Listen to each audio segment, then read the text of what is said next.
Hello everyone, so today we are going to deal with necrosis and its type. ठीक है, necrosis क्या होता है? मेनली टर्म नेक्रोसिस का मतलब आप याद रख सकते हैं।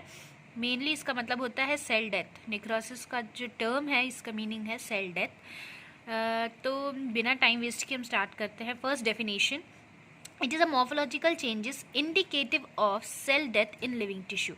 ये क्या होता है? Cell death. सेल की डेथ हो रही है, बट किस में? एक लिविंग टिश्यू में जब सेल की डेथ हो जाती है उसे कहा जाता है नेक्रोसिस। क्यों होता है? Caused by leakage of the enzyme. जो एंजाइम प्रेजेंट रहता है उसका लीकेज हो जाता है, तो वो क्या होता है? एक्स्ट्रा सेल्यूलर स्पेस में चला जाता है। एंड ये क्यों होता है? यूजुअली बैक्टीरिया यानी कि बैक्टीरियल इन्फेक्शन या वायरल इन्फेक्शन या फंगल इन्फेक्शन, प्रोटोजोआ, इन सब चीज़ों के वजह से होता है। तो पहले हम ये देखेंगे कि नॉर्मल फिजियोलॉजिकल चेंजेस क्या होते हैं, देन हम टाइप्स वाइज देखेंगे कि क्या इसका morpho, gross, cause and all everything. तो पहले normal physiological changes seen in all necrosis. ठीक है, मतलब ऑल जितने भी नेक्रोसिस होते हैं उसमें 3 स्टेप एक कॉमन होता है जिसे बोलते हैं पाइक्नोसिस, कैरियोलाइसिस एंड कैरियोरेक्सिस। ठीक है, पाइक्नोसिस का मतलब क्या होता है? Characteristic, it is a characterized by shrinkage of nucleus. इसमें क्या होता है? न्यूक्लियस का श्रिंकेज हो जाता है due to DNA breakdown and appears dark and condense. ठीक है, यहाँ पे मैंने एक डायग्राम बनाया पेन से। ये देखिए, आप देख सकते हैं इस साइड ये है। ठीक है, ये एक टाइप का मैंने जस्ट याद रखने के लिए आपको बनाया है। एक टाइप का आप सेल समझ लीजिए। उसके बीच में जो ये है न्यूक्लियस, ये बहुत ही डार्क एंड कंडेंस है। ठीक है, तो करेक्टरिस्टिक, जब आप डायग्राम से कोई चीज़ याद रखेंगे ना तो आपको जल्दी याद रहेगा कि उसका मतलब क्या होता है। तो पाइक्नोसिस में याद रखिए श्रिंकेज होगा न्यूक्लियस का। क्यों? क्योंकि इसका जो डीएनए है उसका ब्रेकडाउन हो जाता है और कैसा दिखने लगता है? ये डार्क एंड कंडेंस। और कैरियो लाइसिस होता है। लाइसिस का मतलब भी होता है क्या? ब्रेकडाउन। क्या होगा? Progressive fading of basophils. और फर्स्ट में आपको ध्यान रखना है कि कंडेंस में क्या होता है? First deep basophils. बट जो ये है हमारा कैरियोलाइसिस है, इसमें क्या होता है? धीरे धीरे जो ये हल्का होने लगता है, मतलब ये डीप कलर का है, डीप के बाद ये फेड होने लगता है। फेड कहते हैं ना हम, कलर फेड हो रहा है, उसी के जैसा फेडिंग ऑफ बेसोफिल्स। तो यहाँ एक डायग्राम है जिसमें बहुत ही लाइट न्यूक्लियस आप देख सकते हैं। ठीक है, दिख रहा होगा आई थिंक आपको इस साइड पे। ये है ना, ये बहुत लाइट कलर का है, ये डार्क। इसका मतलब ये जो डार्क आपको यहाँ दिख रहा है ना, ये डीप बेसोफिल्स है और ये फेडिंग बेसोफिल को दिखाया गया है और इसका नाम होता है घोस्ट न्यूक्लियाई बोलते हैं। ठीक है, इस टर्म को आप याद रख सकते हैं। स्टेनिंग लीड्स टू, जब हम स्टेन करते हैं तो उसमें दिखता है घोस्ट न्यूक्लियाई जैसा, क्योंकि बहुत हल्का होता है। और अंडरगो डिसोल्यूशन। डिसोल्यूशन का मतलब क्या होता है? एक तरीके से आप याद रखिए, घुलने लगता है धीरे धीरे, क्योंकि ये टूट रहा है, इसका ब्रेकडाउन हो रहा है। तो थर्ड स्टेज होता है कैरियोरेक्सिस, जो लास्ट है। इसमें क्या होता है? पाइक्नोटिक जो न्यूक्लियस होता है ना, जो हमने ऊपर देखा डार्क कलर का, वो छोटे छोटे फ्रेगमेंट्स में टूटने लगता है। जब ये फ्रेगमेंट्स में टूटने लगता है तो इसे कहते हैं हम karyorrhexis. Let's start with its type and morpho, micro, gross and causes etcetera. So ये 7 टाइप्स के होते हैं। नेक्रोसिस जो है मेनली 7 टाइप्स के होते हैं। तो नेक्रोसिस जो होता है मेनली 7 टाइप्स के होते हैं, जिसमें कि फर्स्ट जो आ जाता है कोएगुलेटिव नेक्रोसिस। आप देख सकते हैं क्या होता है? It is a common type due to irreversible injury. Irreversible का मतलब होता है ये जो इंजरी होती है ना, वो दोबारा से ठीक नहीं होती है, नॉर्मल पोजीशन पे नहीं जाती, इसीलिए इसमें ये जो टर्म है इरिवर्सिबल यूज़ हुआ है। ये एक टाइप का इरिवर्सिबल इंजरी होता है where the outline of the dead tissue is preserve. जो जैसे मान लीजिए कि ये एक नेक्रोसिस हो गया, ठीक है, तो जो इसका आउटलाइन होता है ना, ये थोड़ा सा प्रोलिफरेट, मतलब ये दिखने लगता है, प्रिजर्व होता है। ये क्या होता है? डेड टिश्यूज इकट्ठे हो जाते हैं तो वो प्रिजर्व रहता है। इसका कॉज क्या है? इस्चीमिया के वजह से होता है कॉज। इस्चीमिया का मतलब क्या है? Lack of blood supply. वहाँ पे जो है ना ब्लड सप्लाई प्रॉपर नहीं पहुँच पाता है। क्यों? क्योंकि ऑब्स्ट्रक्शन हो जाता है। किस चीज़ का? वेसल्स का। कभी कभी ये फिनॉल्स की वजह से भी होता है, एक्सेट्रा।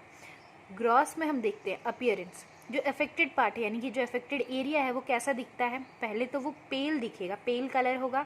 फर्म, फर्म का मतलब होता है solid and swollen. And later progress to become yellowish, soft and opaque appearance. बहुत ईजी है याद करना।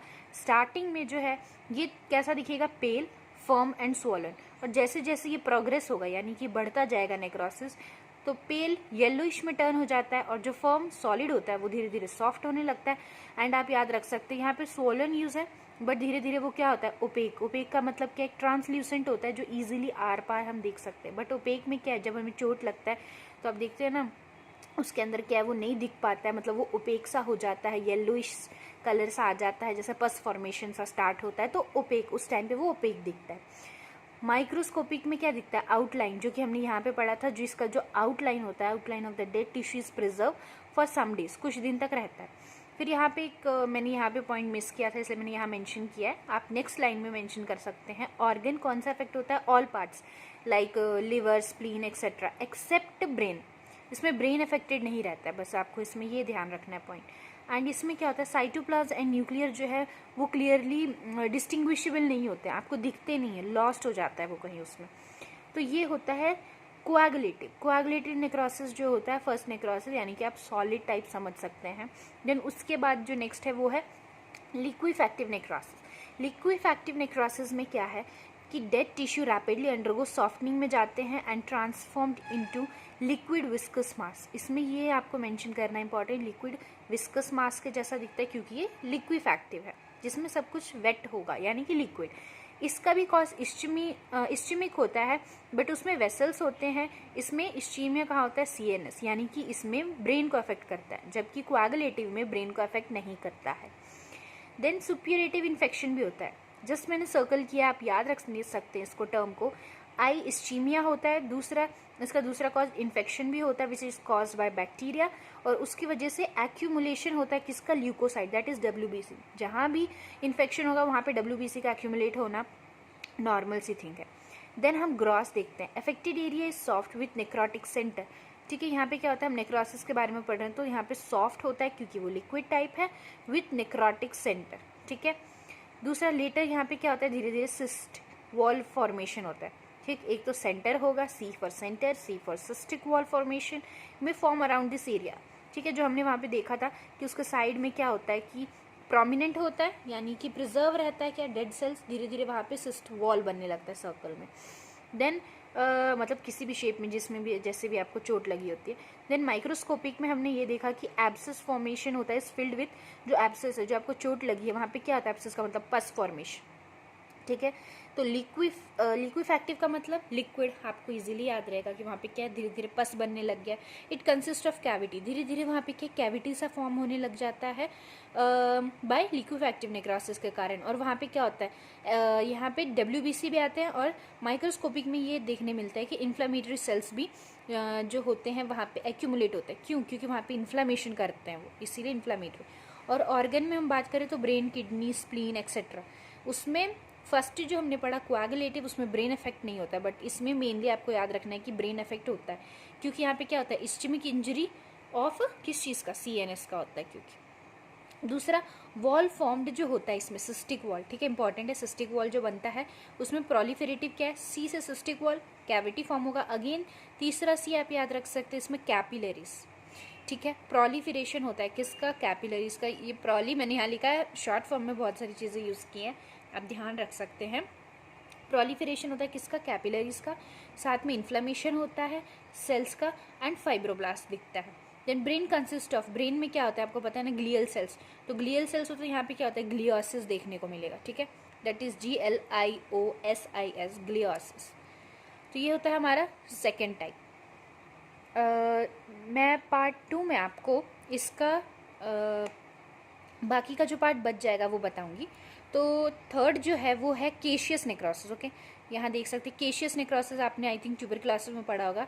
और यहाँ पे होता है थर्ड टाइप का नेक्रोसिस, जिसमें कॉम्बिनेशन ऑफ 1 and 2, बट आपको एग्जाम में लिखना, it is a combination of coagulative and liquefactive. जो हमने फर्स्ट एंड सेकंड पढ़ा उसका कॉम्बिनेशन से बनता है केशियस। केशियस का मतलब होता है चीज़ लाइक। इसका कॉज होता है ट्यूबरक्लोसिस इन्फेक्शन। ठीक है, caseous means cheese like structure. And organ क्या होगा, आपको पता है ट्यूबरक्लोसिस में क्या अफेक्ट होता है, ऑर्गन्स, मेनली लंग्स अफेक्ट होता है। ठीक है, बाकी ये लिम्फ नोड्स को भी अफेक्ट कर सकता है। एंड अपीयरेंस में येलो, सॉफ्ट और ड्राई चीज़ जैसा दिखता है, क्योंकि केशियस का मतलब ही होता है cheese like structure, granular and hence known as, इसीलिए इसका नाम होता है केशियस, नाम पड़ा होता है। क्यों, केशियस का मतलब हो गया C से केशियस, C से आप चीज़ याद रख सकते हैं। ठीक, चीज़ जैसा होता है। और माइक्रोस्कोपिक में characterize by focal lesion known as granuloma. इसका जो लीजन होता है उसका एक पर्टिकुलर नाम दिया है जिसको बोला जाता है ग्रैन्युलोमा। ठीक, उसके नेक्रोसिस को बोलते हैं ग्रैनुलोमा। अब हम देखते हैं कि और माइक्रोस्कोपिक में क्या क्या देखने को मिलता है। तो ये देखिए यहाँ पे क्या है, द ग्रैन्युलोमा इन ट्यूबरक्लोसिस, जो ग्रैन्युलोमा होता है यानी कि नेक्रोसिस का नाम दिया है इसको, और क्या बोलते हैं, ट्यूबरकल्स। और the caseating granuloma show central necrosis of caseous area appear shapeless. कैसा होता है वो, शेपलेस होता है, उसका कोई पर्टिकुलर शेप नहीं है, ठीक है। और रुकिए, हाँ, तो यहाँ पे क्या है, यहाँ पे भी सेंट्रल नेक्रोसिस होगा, केशियस एरिया शेपलेस होता है। And necrotic area surrounded by epithelioid cells. यहाँ पे कौन से सेल्स, अब हमें क्या अलग देखने को मिला, एपिथेलॉइड सेल्स प्रेजेंट होगा। और कैसा होता है, ये लैंगन्स टाइप का होता है, इसका मतलब वहाँ पे क्या होता है, जाइंट सेल्स फॉर्मेशन। लिम्फोसाइट्स भी होंगे एंड फाइब्रोब्लास्ट, जो बाकी के जो सेल्स होते हैं जो इन्फ्लेमेशन के टाइम पे आते हैं, काम करते हैं, वो सारे सेल्स, यानी कि जाइंट बड़ा दिखेगा सेल, लिम्फोसाइट्स आ जाते हैं, फाइब्रोब्लास्ट। देन केशियस नेक्रोसिस में अंडरगो क्या हो सकता है, केशियस में कैल्सिफिकेशन, इजिली याद रख सकते हैं आप, कैविटी फॉर्मेशन हुआ, केशियस सी से हुआ, देन यहाँ पे कैल्सिफिकेशन भी हो रहा है, विथ सी से आप याद रख सकते हैं। देन नेक्स्ट आता है यहाँ पे फैट नेक्रोसिस, ठीक है, फैटी नेक्रोसिस। मैं इसका पार्ट 1 और पार्ट 2 करके बनाऊंगी, इसीलिए जहाँ मैं डिसकंटिन्यू कर दूंगी तो आप सेकेंड पार्ट इसका जाके देख सकते हैं, ठीक है। तो मैं यहाँ पे आपको 4, 5, 6 एंड 7, हाँ, तो फैटी नेक्रोसिस क्या होता है वो मैं आपको बताती हूँ नेक्स्ट वीडियो में, आप देख सकते हैं। Thank you for watching, I wish कि आपको समझ आ रहा होगा। ये तो थोड़ा लेंदी सा है, इसलिए मैंने इसे 2 पार्ट में किया है, एंड बहुत इजी लैंग्वेज में बताने की कोशिश की है विथ लॉट ऑफ डिफरेंसेस, ताकि आपको कंपेयर करके याद रहेगा easily. And thank you for watching, you can see my second part for all other types of necrosis. बाकी के पार्ट आप जाके देख सकते हैं, ठीक है। Thank you.